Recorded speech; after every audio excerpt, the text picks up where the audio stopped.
I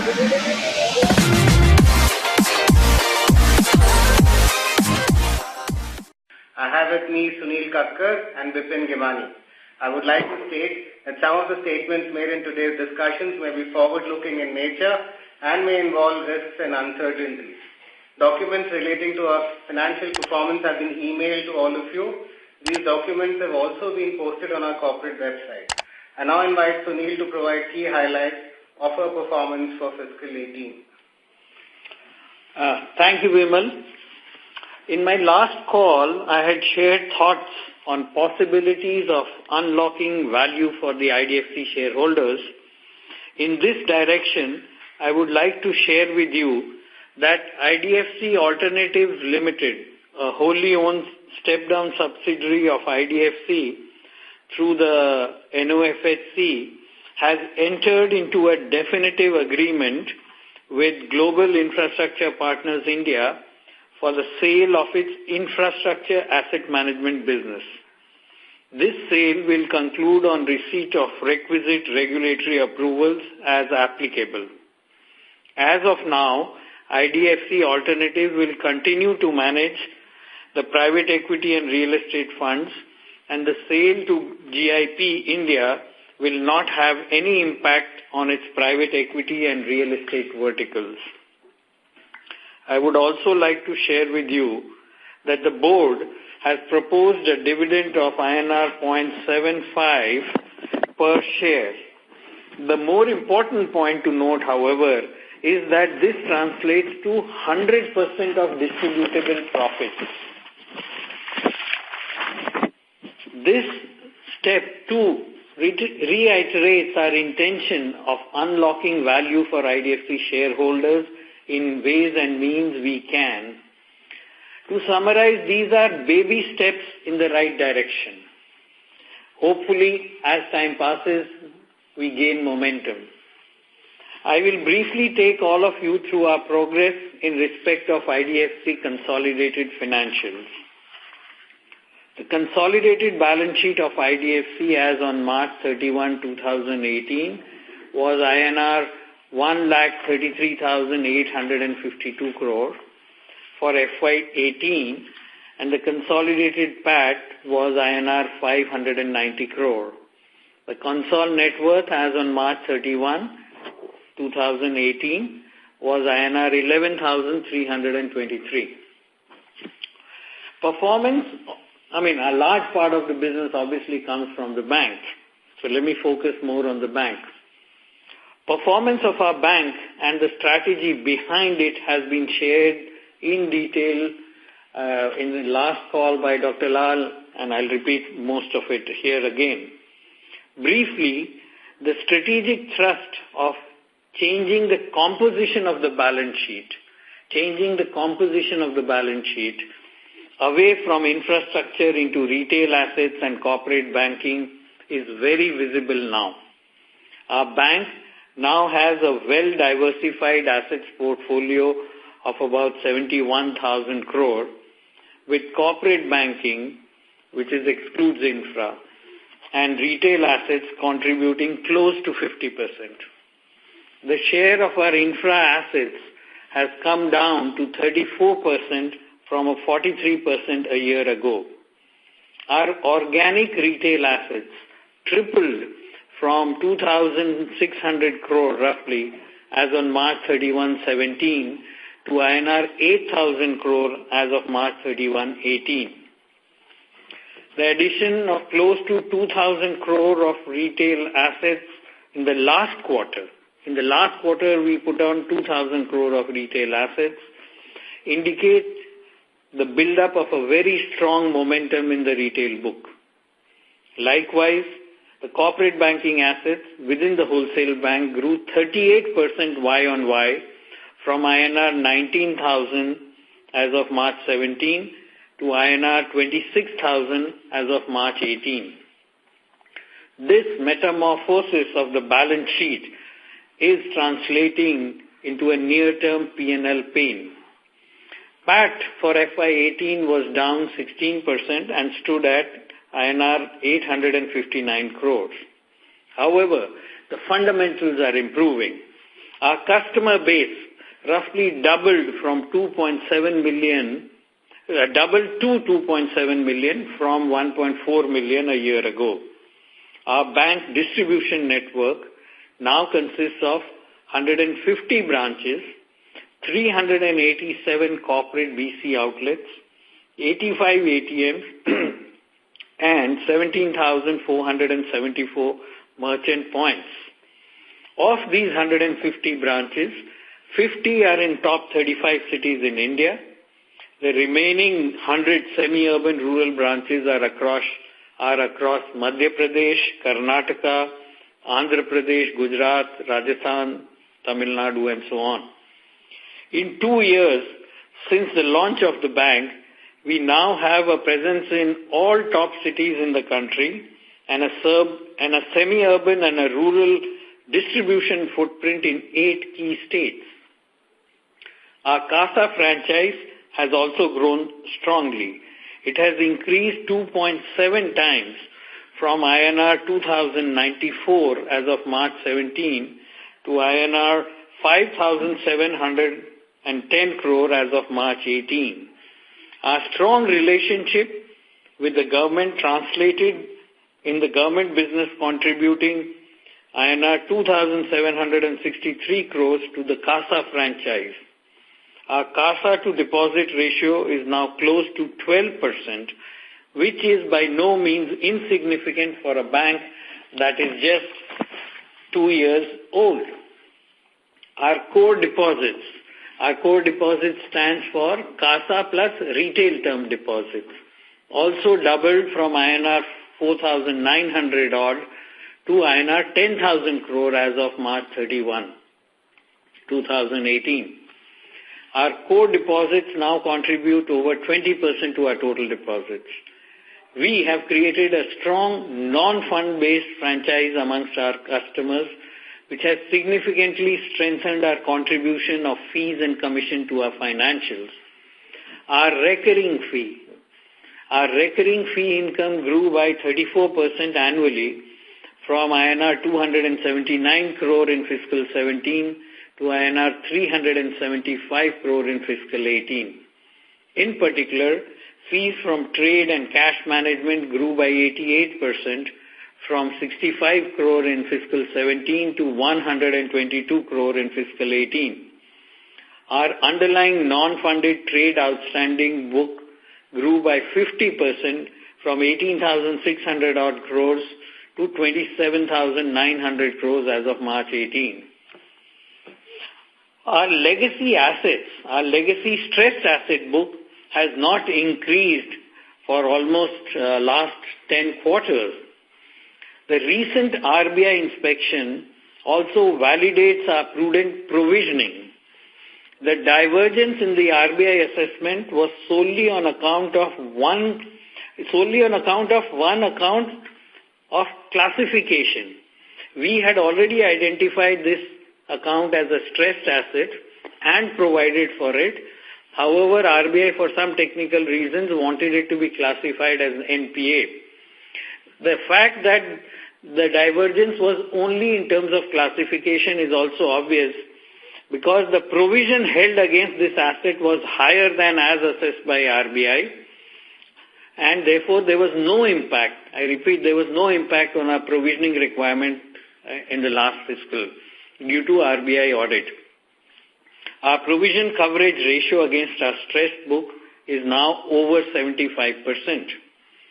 In fiscal 18, due to lack of progress on gas supply for the gas-based power plants, we made an additional provision of INR 310 crores odd to reach a coverage ratio of 90% for these specific assets, which we believe is prudent and adequate from an economic loss perspective. Despite this, our capital adequacy is an extremely healthy 18%. Most of the increase in operating expenses in the bank relate to expanding our distribution network and business-related investments in the retail franchise. Over the near term, we will continue to invest in expanding our branch network and in initiatives to grow our business in the bank. Now moving over to our mutual fund. Our mutual fund has been doing well. We have increased our quarterly average AUM by 15% from INR roughly 60,600 crore in the last quarter of the last fiscal to INR 70,000 crore in the last quarter of this fiscal. However, the mix, which is very important and which was our focused area, our equity AUM proportion has improved from 22% in March 17 to almost 29% in March 18. On the back of strong performance, we now have 5 funds. We now have 5 funds with AUM over 1,000 crore as against only 2 funds last year. We achieved record equity gross sales, almost a 4x jump in the run rate over the year. We witnessed a rapid growth in addition to the new investor folios, 6x over the last quarter of last fiscal. Our distribution also saw a steady expansion, 3x over the last quarter of the last fiscal. We also launched our first Cat3 AIF in Jan 18. In brief, our improved fund performance, expansion of retail distribution, and development of core capabilities is helping us retailize, which is the key word, retailize, improve equity proportion in our growing AUM, and also to diversify. The mutual funds profit for FY18 was INR 54 crores. As on March 31, 2018, the other business I want to talk about is the IDFC Infrastructure Finance. As of March 31, 2018, the IDFC Infrastructure Finance Limited loan book was 4,220 crores across a well-diversified portfolio of roads, renewables, education, healthcare, telecom, SEZ, transmission, and others. The pipeline for disbursements continue to be healthy. Our debentures and CPs continue to command the highest domestic credit ratings. Asset quality was strong with nil NPLs, and our net profit in FY18 was 86 crores for the Infrastructure Finance Limited, which is also called the IDF. In our securities business, notwithstanding the structural issues faced by the industry, we continue to do well. We have strengthened our institutional sales and research to service domestic institutional investors and FIIs across the globe, translating to a well-diversified revenue mix across geographies. For FY18, this business delivered a revenue of 100 crores and a net profit of 23 crores. To summarize, all our businesses delivered a strong performance, and we are confident of maintaining this momentum in the coming years too. With this update, I now open the floor to Q&A. Sure, thank you very much. We will now begin with the question and answer session. Participants who wish to ask questions may press star and 1 on the touchtone telephone. If you wish to remove yourself from the question queue, you may press star and 2. Participants are requested to use handsets while asking questions. Ladies and gentlemen, we will wait for a moment while the question queue assembles.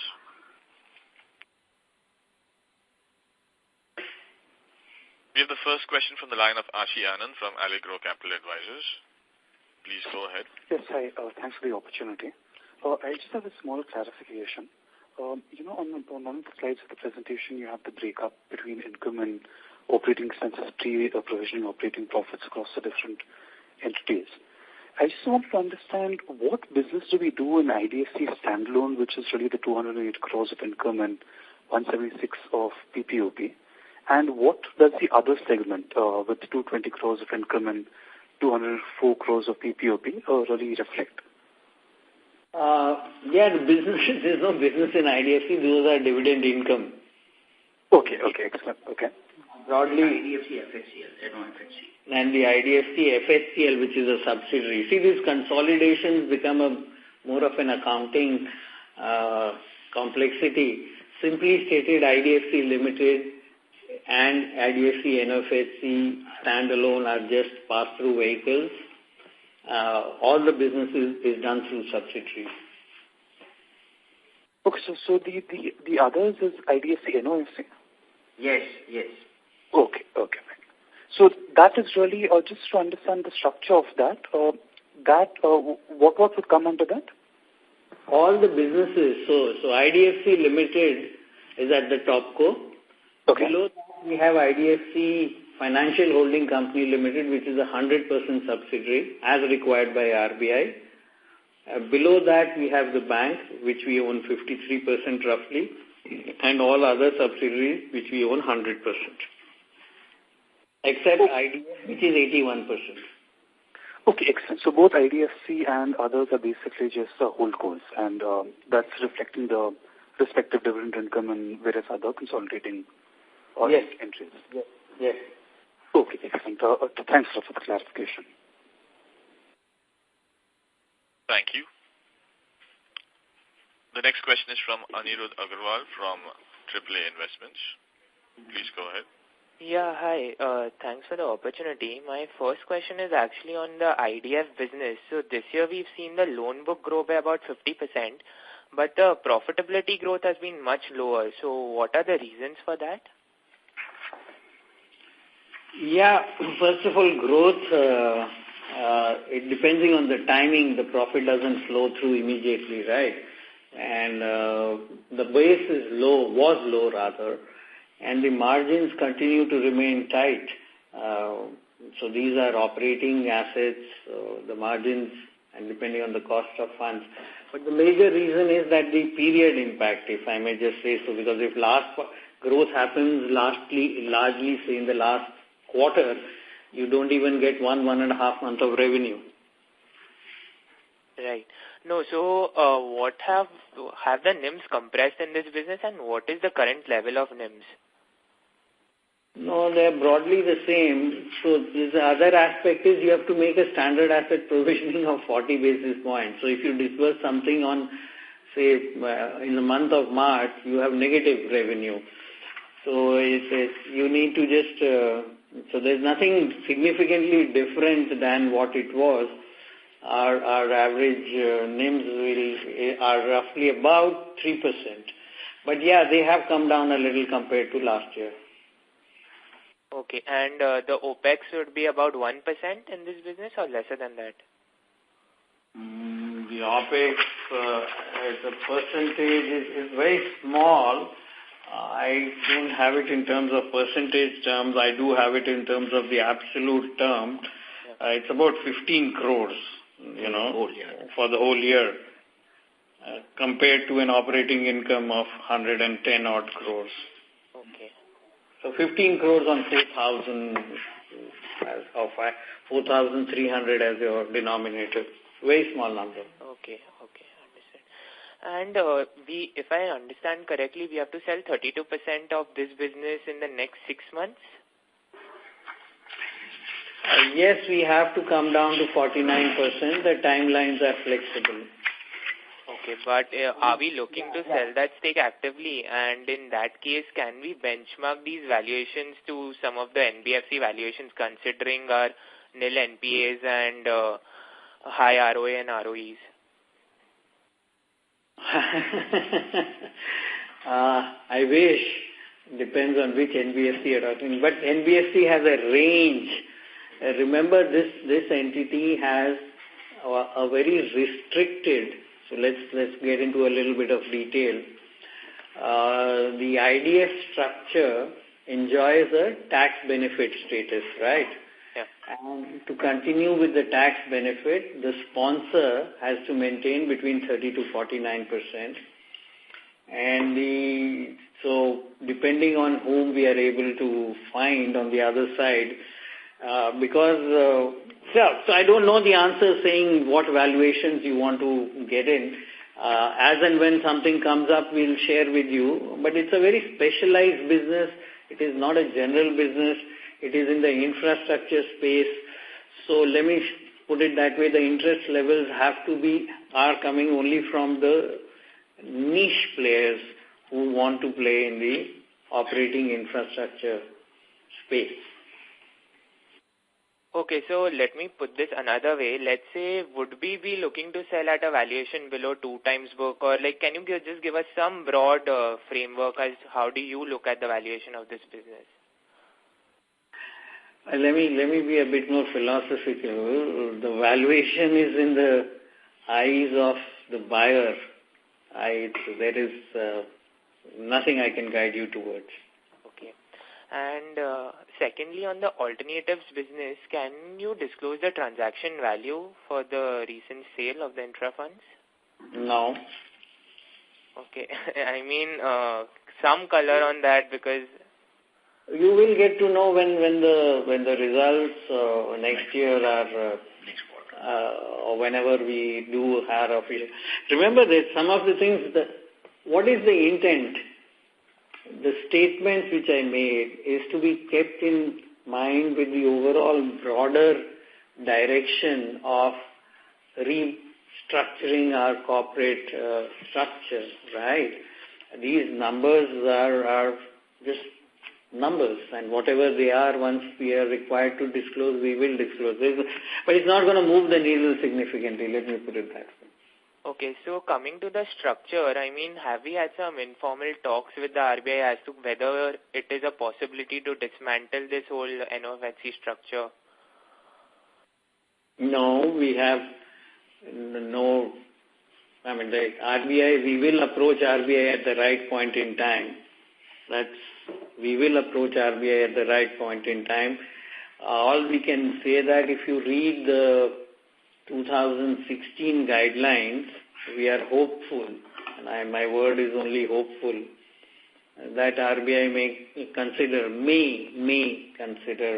looking into that aspect. So, as I said, even without RBI's approval, I mean, even if you don't take off the NOFHC, the idea is to get there is not significant, if I may rephrase my statement, because it's a 100% subsidiary of IDFC Ltd, the presence of NOFHC does not cause any leakage in dividend flow. It does trap a little bit of cash, and there are other ways of solving for it. So, again, as I said, the idea is to appropriately unlock value and approach RBI at the right point in time to see what they want us to, if they will look at it favorably. That's where it is right now. Okay, because talking about dividends now, once IDFC Bank is no longer a subsidiary, I think we'll have to pay double DDT, right? So, somewhere that tax efficiency gets lost. And secondly, hypothetically, let's say some of the businesses are sold or merged and so on, then how can we return this money to shareholders? And are we looking to return the money to IDFC Limited shareholders? I made a statement earlier also that the fact that I have distributed 100% of distributable profit is an indication of our intent. So, given whatever happens, whenever it happens, yes, the intent is to distribute the same to the IDFC shareholders in a tax-compliant manner. Okay, so you would be looking at some alternatives instead of dividends, because I'm assuming that dividends aren't, tax efficient in the hands of the shareholders. Yeah, my usage of the word was tax compliant, not necessarily only tax efficient. So one has to balance the two. Whatever is allowed as per law, we'll take care of it. But the intent statement is important. Okay, and my final question is on the AMC. So what is the actual AUM as on 31st March 2018? And secondly, why has the profitability dropped so much as compared to the previous year? So the actual AUM is around 71,000 or so. You know that the last quarter, the change in the interest rate environment and the fixed income AUM things moved around. And anyway, as per seasonality, the March is generally money moves out in March and it comes back in April, May kind of a thing. With respect to the drop in profits, I will again only say that, when the plane is about to take off, fuel consumption is highest. So it is all investments. We are repositioning not to make it from a cash cow to a business which needs to retailize. We are building the capabilities. The output or the outcome of these investments have been shared in our presentation of almost 4 to 6 times growth in various baseline capabilities. So this is largely the money goes towards investment and acquisition of new clients and customers. Okay. And in the current year, IDF can continue to grow at those 20-25% rates. What is your outlook? Yes, it should. There is no reason, subject to finding us the right projects, operating, businesses where we can invest in. But yeah, there is no reason for us to believe 20 to 25% is a reasonable number. Okay. Sorry, and one final question. So securities, there were some media reports recently on the sale of these businesses, but were those valuations that were quoted in those reports anywhere close to what we can expect? If you start believing in media, then you can start believing in a wonderland too. What do you want me to expect? Purely speculative, unrealistic, hypothetical, every English adjective you can think of. Right. Okay, thank you. Thanks a lot. Thank you. Next question is from the line of Manjeet Buaria from Solidarity Investment Advisors. Please go ahead. Hi, thanks for taking my question. The first one was a follow-up to the previous participant's question on the IDFC AMC. When you said you have been, investing into this business, which has led to the PAT drop, is it right that it is more on the advertising end than maybe higher commissions, and the other fixed expenses have remained constant, or is it like across the board? No, so it's directly related towards the sales. So mostly in the commission line, distribution expansion, etc. So it's former of your questions, more towards building the network, and it's largely variable in nature. So basically your variable expenses have increased now, going ahead. That is correct. All right.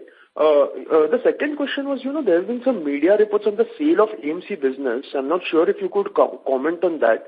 But if that's right, I'm just trying to understand the rationale behind selling this. On one end, you want to grow this. You're investing behind it. On the other hand, you want to sell it out. So I'm a bit confused.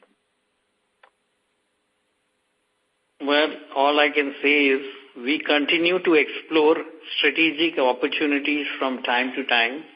Should anything fructify, we will inform the same to you all. Okay.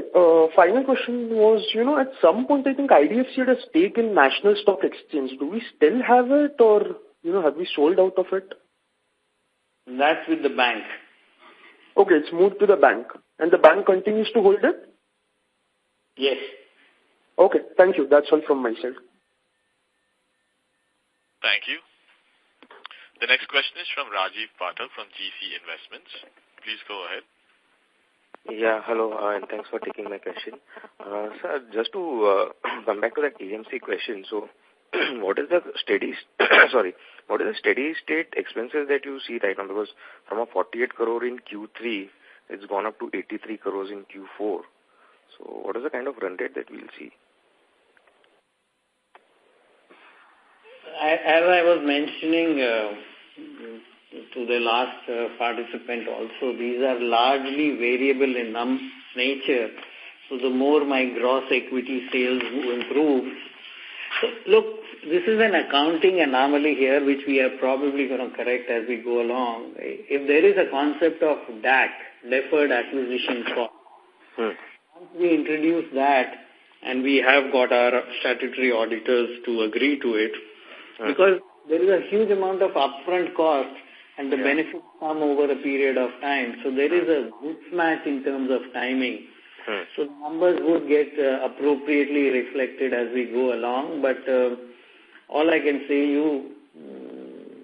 daag achhe hain. Meaning expenses are in the right direction. It's variable in nature. It's not necessarily largely in the fixed space. And the more sales happens, the more the operating expenses may look at. We are leveraging we are expanding the distribution network, etc. But let's see, like the initial part when you expand the business, some of it will also be fixed, and then will come that commission and the variable expenses. So is that fixed cost done away with in that expansion, or are we to see that coming again in the first half? Yeah, you will see some of it. My guess is 80% is variable, 20% if the increase will be more on the left and in the OPEX side.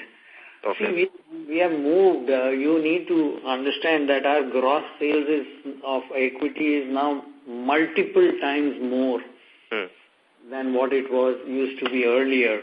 Okay. The number of investors has grown, 3 times growth in SIP. Our gross sales last month, March, of course I don't want to just extrapolate, was over 1,000 crores plus. So the momentum is being built up, and this is not necessarily the time. And you should compare. I encourage you to compare other peer groups of how when they started expanding or pressing the accelerator, see the kind of dip in profits which took place from at their perspective. And if you do a comparison, you'll see the money being spent is quite efficient. And this is public data, and you'll be able to do the same and hopefully come to the same conclusion. Cool. And this amortization that you will be allowed, so that will start kicking in from Q1 itself, or will it take some time? Yeah, no, this fiscal. But from Q1 itself, right? So there's no restatement or anything. All the numbers from Q1 itself will be... No, but for comparative purposes, we'll do something. Okay. Not comparing apples and oranges. Okay. And on the gross fee, so your fees are down about 46 bits to the average AUM. So you think this is like a 40, 45, 50 bits kind of a earnings trajectory possible? Yeah, correct. Okay. And what is the update on the regulatory approvals that we were doing with this for the and the equity that you need to purchase for that balance stake in the IDFC Bank? Okay. We are awaiting approvals from the Reserve Bank of India. Okay. And we wait and watch right now. Yeah. Hopefully it will come soon. And post this approval, then you can contemplate the bridging the gap in shareholding. Over a period of time, yes. Over a period of time, yeah. Okay, thanks a lot and all the best. Thank you. Thank you. Next question is from VP Rajesh from Banyan Capital Advisors. Please go ahead. Thanks for the opportunity. Could you give us the book value of the alternatives business? What is the net book value? Yes, we could, but I don't have it at this point in time. Can I ask Bimal to get back to you on this specific question? But they are not, it's a fee. There's hardly any capital consumption out there. But we'll get back to you on that. Remember, I just wanted to tell you that the company continues. Okay? The company continues, so net worth, etc. continues out there. Right. But you're selling 100% of the business. So, No. So please, I mentioned, so let's clarify. We have sold or transferred what is called business transfer agreement, only the infrastructure platform. So we had, broadly speaking, we had three verticals. The largest one, of course, being infrastructure. In addition, we had private equity, or we have private equity and real estate business. It is the infrastructure vertical, which is almost 67, 80%, 70% of the total funds under management. Okay? I see. Okay, so the PE funds and the real estate funds are going to still be with us? As of now. Okay, got it. Okay. And then the second question is, you mentioned you are giving 100% dividend payout. Just wondering if you considered buyback and if there were any issues in doing a buyback given, where the valuation of IDFC is. Buyback is also an option, but 100% sound nice, but with what? Some like 100 odd crores or maybe 150 crores, what buyback, it's just not, there's not enough money with us to run the buyback program, because once you do it, then you're locked in for, I think, 1 year or so, etc., etc. So just wait and watch. Okay. And then the other question I had was regarding the bank. If you look at on slide 21, the provisions that you have taken, there's a significant increase year over year in the NPL line item from 862 crores to 1878 crores. So I was just trying to understand, what's going on in that line item. Okay, so, yeah, it's simple. As I said, it's a classification. We had identified, just to summarize or recall, we had identified right at the beginning about 9,000 odd crores of stressed assets. Right. We then sold 4,000 odd crores to the ARCs. So that left us with around about 5,000 odd crores. Now that 5,000 odd crores were not NPLs, but stressed assets under various categories of restructured, SDR, S4A, God knows how many categories were there. But broadly speaking, they were not NPLs, but stressed. And we have been using the word identified assets. So the total number of 5,000 hasn't changed at all. But there has been shift from other category, other than NPL, into NPL category. But remember, just also look at the provisioning impact. Other than the 300 odd crores which we had to do for gas-based assets, we didn't have, this has been just a line shift in terms of classification, but not necessarily any shift in provisioning except for the 300 odd crores. I would encourage you, if you have some time, to just go through what Dr. Lal presented about a few days ago, and it's all on our website, and he has made some very detailed statements on our provisions today and our expected outlook towards the stressed asset book. Right. I'll do that. And just one quick question on this topic. So the PCR increase from 61% to 76% is primarily driven by this 300 crore number, or is there more to that? No, it's a 300 crore number large. Yeah, that's what it is. Okay. Thank you. Thank you. Next question is from Anirudh Agarwal from AAA Investments. Please go ahead. Yeah, hi. So what is the stake in NSE that IDFC Bank is currently holding? 1%. Yeah. Okay. And when you said that the timings are flexible for the IDFC sale, can you elaborate on that, and as in how are they flexible? Flexible means we have time. It can happen within 3 months, within 4 months, of course, the regulator wants it done as soon as possible. So, broadly speaking, over the next 3-6 months. So it's not that it's flexible for another year or two. Okay. And one thing on IDFC Bank, I mean, can you give us some philosophical direction as to why we are not offering higher savings account rates? We are only at 4%. Don't you think at 6% we'd be able to garner a lot more market share in savings accounts? Yeah, total cost. So just philosophically, and our business believes that that is just an acquisition tool and then the money doesn't stay. It's much better to move towards, that's why we have defined moves towards time deposits or fixed deposits. At least they are sticky in nature, and it costs us approximately the same on a landed basis.